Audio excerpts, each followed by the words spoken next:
কনফিউশনটা তৈরি হয়েছে সেটা হচ্ছে যে আমাদের যাদের 2002-তে নাম নেই তাদের বিষয়ে, তাই তো? এটা কনফিউশন। তো আমি প্রথমে আসি যার 2002-তে নাম আছে। 2002-তে নাম কার আছে? নিমাই মণ্ডল। তার 2002 সালে নাম আছে। তাহলে সে তার সাম্প্রতিক তথ্য দিয়ে উপরের অংশটা ফিল আপ করলো। ফিল আপ করার পর সে চলে এলো বাঁদিকে, আমাদের ফর্মের বাঁদিকের বক্সে। বাঁদিকের বক্সে সে 2002 এর লিস্ট অনুযায়ী ফিল আপ করবে। 2002 এর লিস্ট অনুযায়ী দেখো এখানে 2002 এর লিস্টে আমি একটা এক্সাম্পল দিই। ধরো 2002 এর লিস্টে নিতাই দাস, তাহলে সে 2002 এর লিস্ট খুঁজে নিজেরটা যখন লিখছে তখন সে নির্বাচকের নামের জায়গায় লিখবে নিতাই দাস। এপিক নম্বর এই নিতাই দাস থেকে সোজা চলে যাও, দেখো ডান দিকে এপিক নম্বরটা দেওয়া আছে। সে সেটা লিখলো। আত্মীয়ের নাম, তাহলে আত্মীয়ের নাম কি? দেখো 2002 এর লিস্টে নিতাই দাসের পাশে লেখা রয়েছে জগবন্ধু দাস। তাহলে জগবন্ধু দাস হচ্ছে এর আত্মীয়।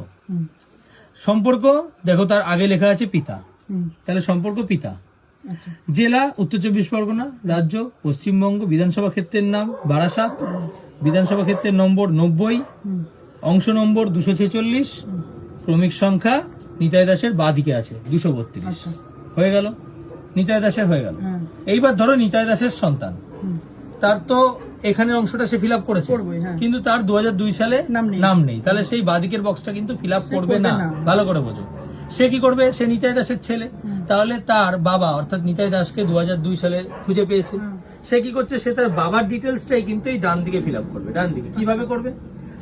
এখানে কিন্তু সেই ছেলে তার নিজেরটা ফিল আপ করেছে, কিন্তু এই নিচের অংশটাতে সে তার বাবার ডিটেলস করবে, অর্থাৎ এই যে নিতাই দাস লিখবে, এপিক নম্বর এই ডান দিকে যা আছে তাই লিখবে, আত্মীয়ের নাম জগবন্ধু দাস লিখবে।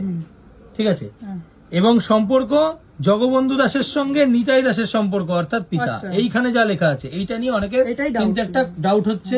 কি ডাউট হচ্ছে? যে আমার নাম যাই হোক না কেন আমার সঙ্গে কি সম্পর্ক আছে সেটা লেখার জায়গা এটা নয়। ঠিক আছে? সেটা লেখার জায়গা এটা নয়।